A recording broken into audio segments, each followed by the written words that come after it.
No fancy intro today, no nothing. We're just getting straight to the point. This is how to connect your Elgato capture card to your PC or laptop. The capture card that I have is the Elgato HD60S. It has a in port, a USB-C slot, which is how your PC or laptop will read the card. And then on the other end, there is a out for the HDMI. I highly suggest using a second monitor, which is what the out port on this will be. You do not need a second monitor with some capture cards.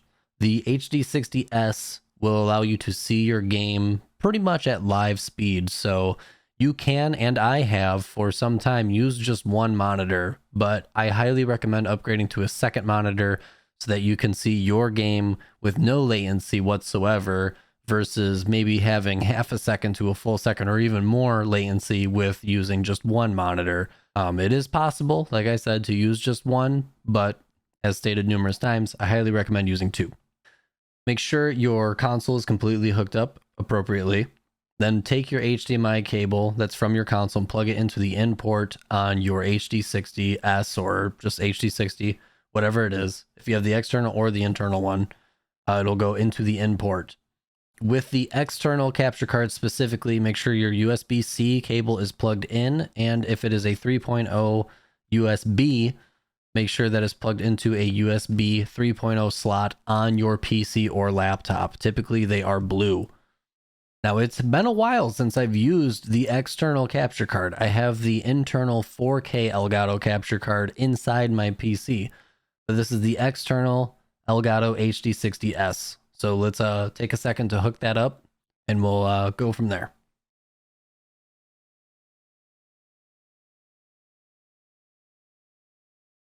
We are going to stay on this screen so that I can show you guys exactly what is going on here. We'll be able to add the Elgato HD60S on this screen, and then I can switch over to the game screen that you guys would see as broadcasted live.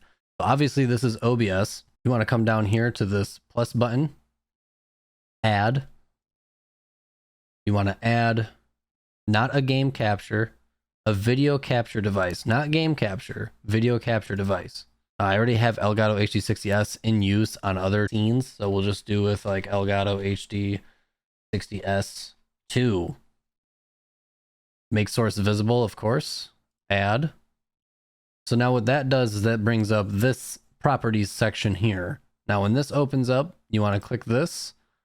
And we're obviously not using the Game Capture 4K 60 Pro MK2. That is the internal capture card that I have. You were using the Game Capture HD60S.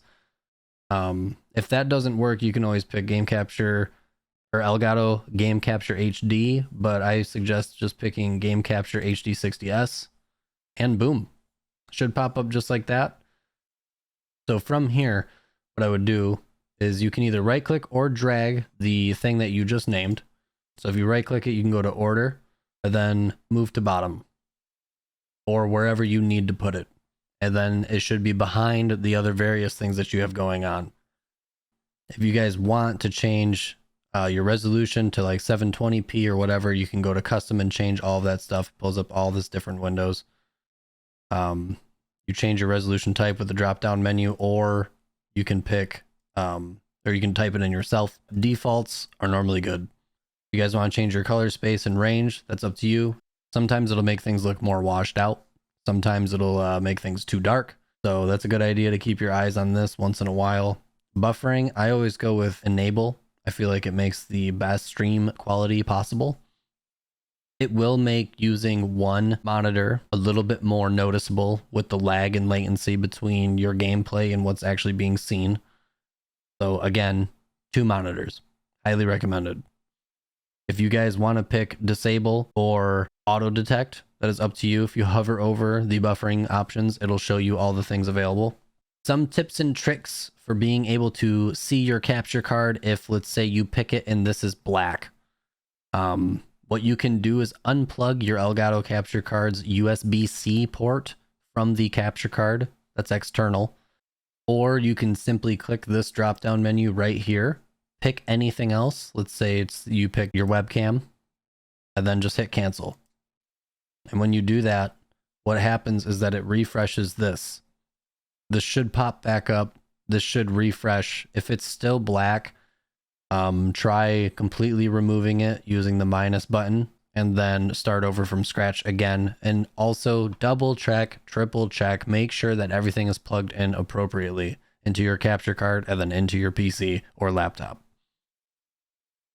Another thing that you'll want to pay attention to is having it be able to be heard. You want to right click this cogwheel, advanced audio properties, find your capture device, scroll over to monitor only, mute output. I've always used this with my capture cards. That will make, you will see the audio bounce for your capture card on here, but it won't go out to the stream. Your audio will be reflected. This is me navigating the dashboard. It will be reflected down here.